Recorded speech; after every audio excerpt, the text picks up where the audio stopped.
chaîne et cette première vidéo sera sur la trilogie de bande dessinée Aeternum des éditions Casterman. Donc cette mini-série est écrite par Christophe Beck, qui est un auteur-illustrateur français. Il est connu pour avoir dessiné la saga Zéro Absolu de Richard Mazzarano, ou encore la trilogie Sanctuaire de Xavier Dorion. Par contre, les dessins de la mini-série Aeternum sont faits par, excusez-moi si je le prononce mal, Rawen Salahoun, qui est aussi un auteur-illustrateur de bande dessinée français. Donc cette mini-série est en 3 tomes, dont le premier s'appelle Le Sarcophage, le deuxième tome Les Bâtisseurs et le troisième Ève.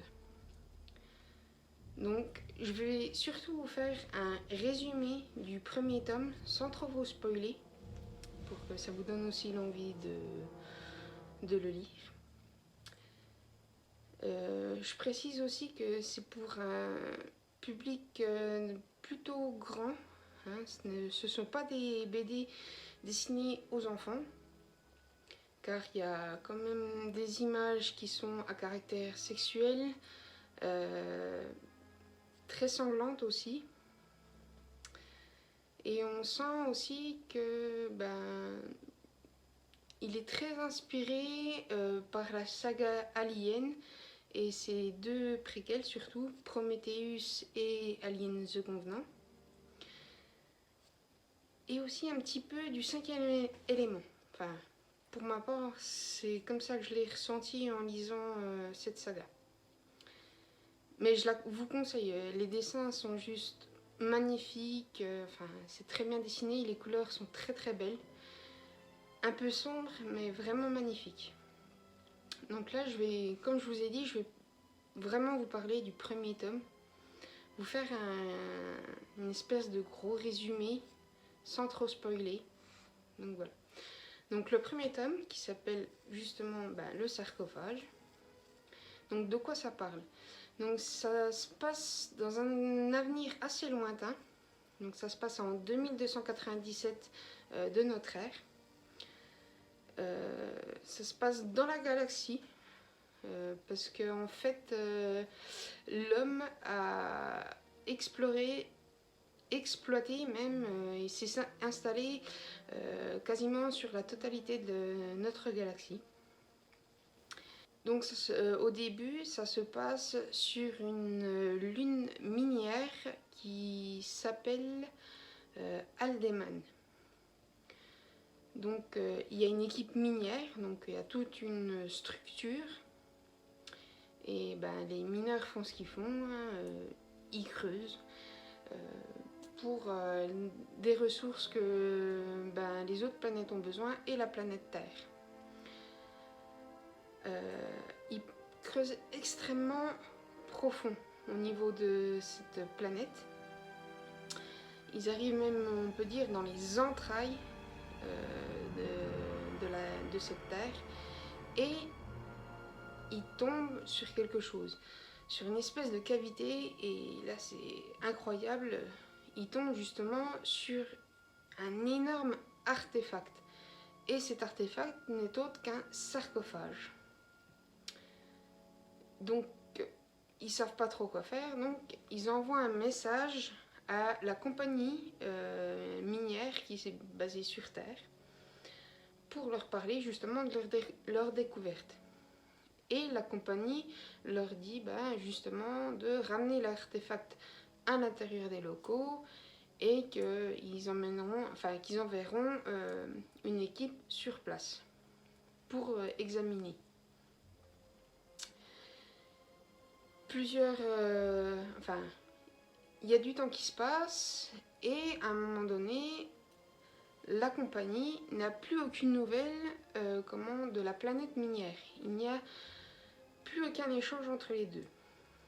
Donc la compagnie décide d'envoyer sur place une équipe de scientifiques et une équipe de militaires pour voir justement ce qui se passe et pour pouvoir étudier l'artefact. Donc ils partent à l'autre bout de la galaxie.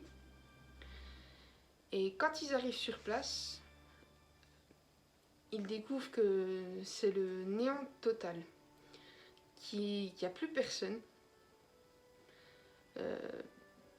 Au début, oui, ils ne trouvent vraiment personne. Aucune âme qui vive sur leurs appareils ou quoi que ce soit. Et plus ils explorent, et à un moment donné, ils vont commencer à tomber sur des cadavres. Mais ces cadavres, justement, ils sont pas juste... Enfin, c'est pas des personnes qui sont mortes juste comme ça. On voit, il y en a qui sont criblés de balles. D'autres qui sont déchiquetés, mutilés. Et il y en a même... ils font même la remarque que certains cadavres portent des traces de morsures, mais pas n'importe lesquelles, des morsures humaines. Comme s'ils avaient fait preuve de cannibalisme. Donc c'est pour ça que je dis c'est des BD qui ne sont pas forcément adaptés pour les plus jeunes. Donc en voyant tout ça, ils savent qu'il ne faut pas... ils veulent pas rester sur la planète. Ils doivent de toute façon, leurs ordres, c'est de ramener l'artefact sur Terre tout en l'étudiant pendant le trajet. Mais avant de repartir, ils vont découvrir qu'il y a un survivant.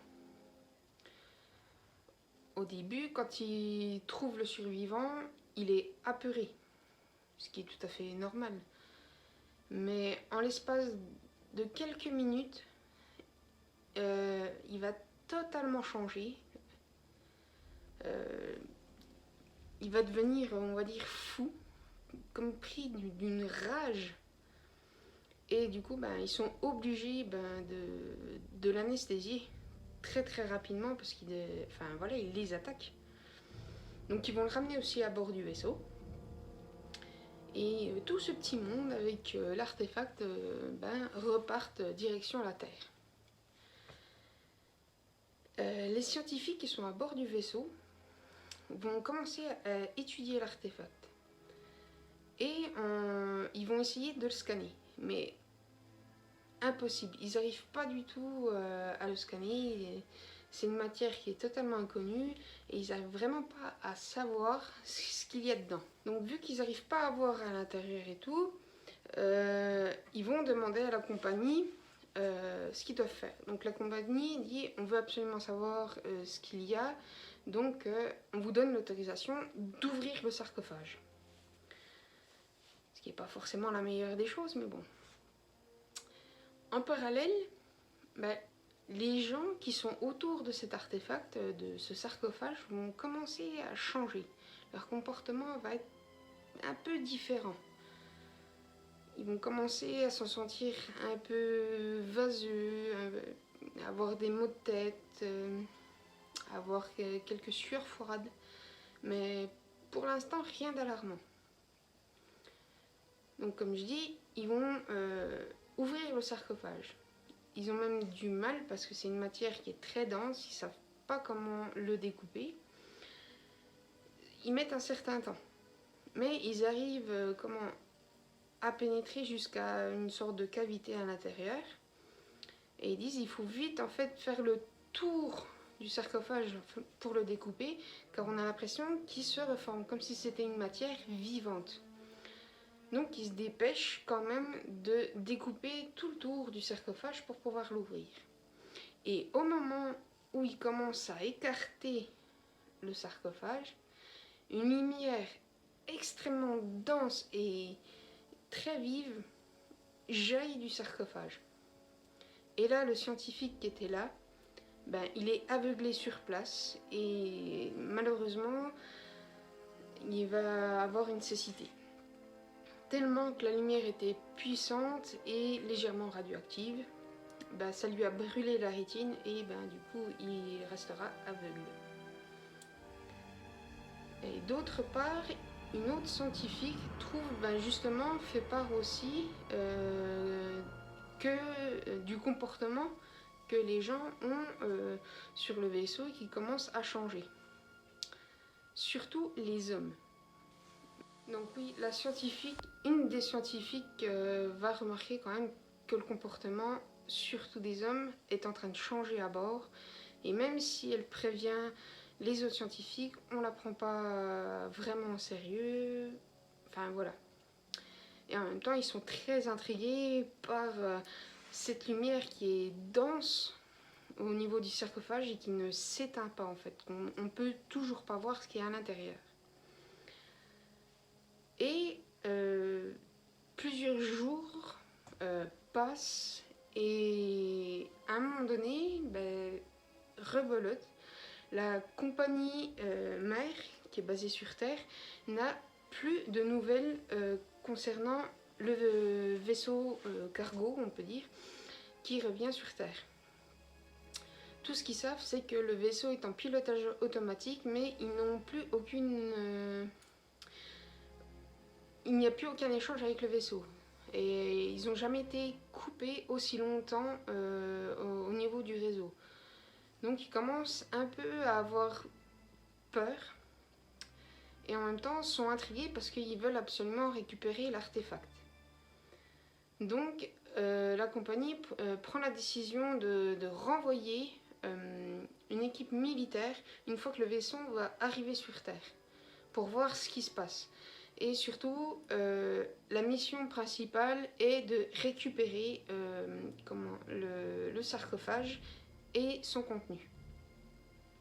De ne pas vraiment s'attarder s'il y a vraiment eu quelque chose dans le vaisseau. Donc, une fois que le vaisseau arrive sur Terre ou en orbite de la Terre, et ben, cette équipe va arriver, se tient prête et entre dans le vaisseau. Et la première chose, c'est qu'il y a un cadavre qui leur tombe dessus. Voilà, ça met déjà tout de suite l'ambiance. Et plus ils avancent dans le vaisseau, plus ils découvrent des cadavres de partout. Et encore une fois, qui sont mutilés, déchiquetés. Et ils remarquent surtout que ce sont les cadavres des femmes qui sont le plus touchées. Et on peut voir même qu'il y a eu des actes de violence sexuelle faits sur elles. La seule chose qu'ils remarquent aussi, c'est qu'il y a sur leur moniteur juste un point où on voit qu'il y a une âme vivante. Et justement, ce point est situé là où il y a l'artefact. Donc, leur mission principale étant de récupérer cet élément-là, ils y vont directement. Et là, quand ils arrivent, ils voient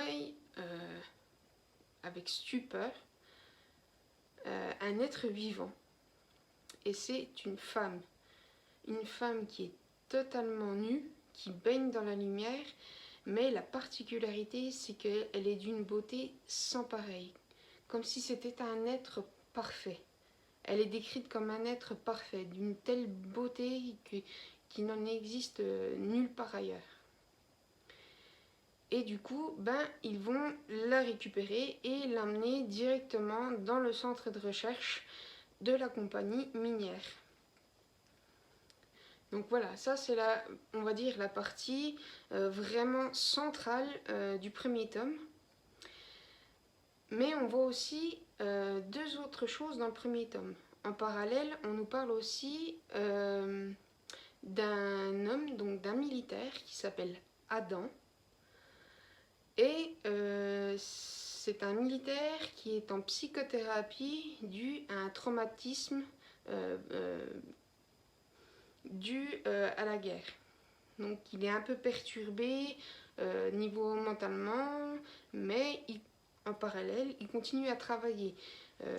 Il est militaire dans une milice, enfin il s'occupe de la sécurité, justement pour cette compagnie minière. Enfin, c'est pas qu'une compagnie minière, mais c'est... voilà. Ça, vous le verrez au fil de l'histoire. Donc, cette personne, elle est assez importante. Je vous en dis pas plus. Et son histoire aussi. Ce que je viens de vous dire, justement, qu'il est en psychothérapie parce que dans sa tête, ça a du mal à tourner. Ça aussi, c'est important.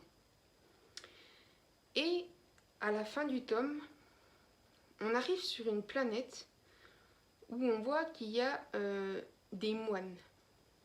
Ces moines sont différents des moines que nous on connaît justement dans la vie de tous les jours, on va dire. Mais là, ces moines-là,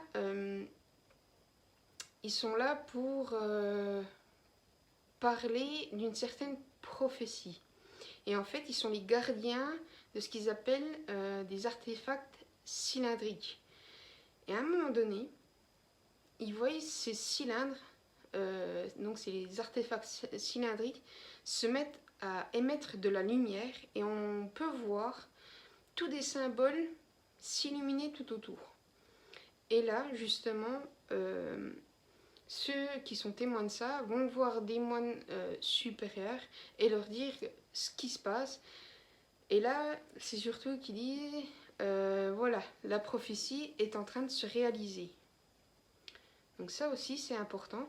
Et justement, on voit à la fin que les moines prennent la décision de quitter leur planète. Donc ils montent à bord d'un vaisseau pour venir sur Terre. Voilà, ça c'est la fin du tome 1. Donc voilà, ça met un peu l'ambiance. Il y a une histoire, comme je vous dis, des moines qui parlent d'une certaine prophétie. L'artefact à l'intérieur qui est une femme.